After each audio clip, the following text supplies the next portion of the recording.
All right, John made it up to the house.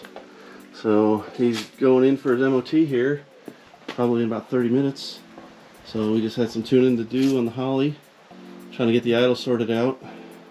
And good thing he stopped by here first, because while we were doing it, the engine just stalled and died. Like, what's going on? And got underneath, he had a fuel leak. So we're coming right from the filter. I don't even know if the ground's still wet under there a little bit. But yeah, I pulled a clip out of my stash because the clip was gone.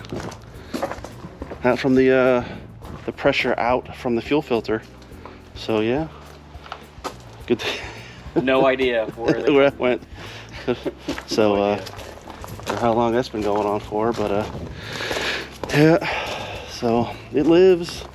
It's out. We swapped out the headlights to the LEDs. Yep. Checked his lights over again and again, and he's kind of ready. Did you close the hood real good? Yes. This time I did. Alrighty, so little update. I'll work this in. Hopefully we'll get down to see maybe Pete tonight if parts come in. But catch you guys in a little bit. Alright, well, John had a pass on his MOT, and I guess he's feeling happy. He can now send off the paperwork and try to get or start getting his car registered here in the UK, because he's not allowed to drive it until the paperwork comes back, but at least he's passed that hurdle.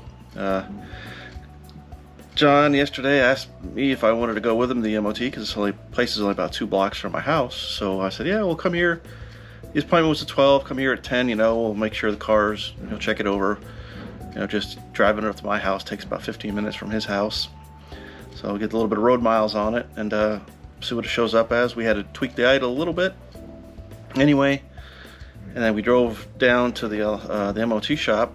Probably got there half an hour early or so, and you know, just in that little bit of drive, I can tell the car was creaking and groaning on the way there. I was like, ugh. So as soon as he pulled up, John went inside to talk to the guy.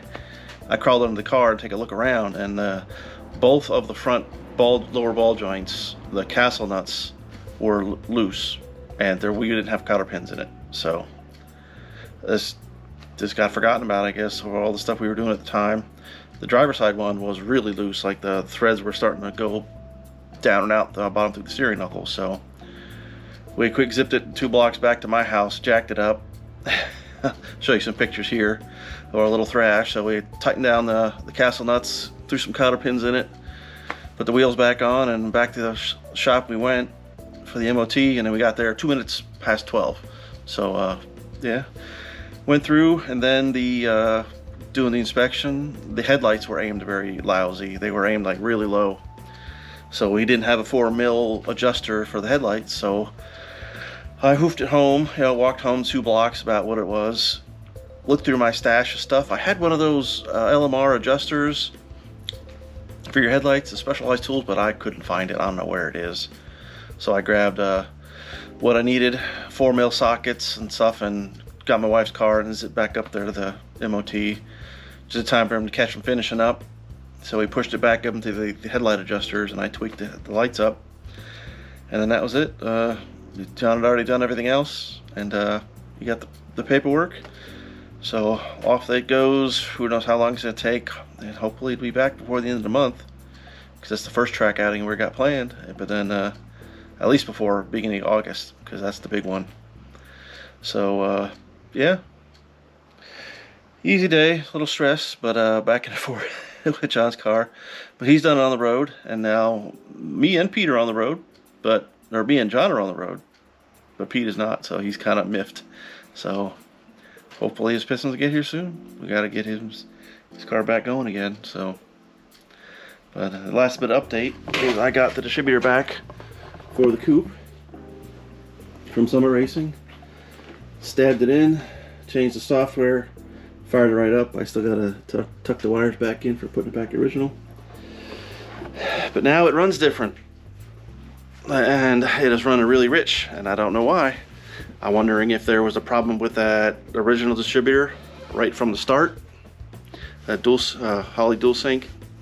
So, or MSD dual sync anyway. It's still the same thing, MSD Holley.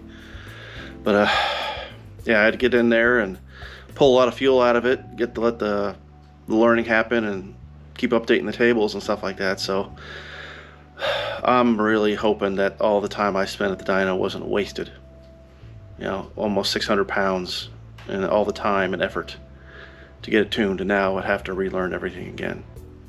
So I'm hoping the spark tables will still be good, but I may have to do a lot of driving around just to relearn the fuel, because it's pulling lots of fuel out. Like, I don't know why it's doing that.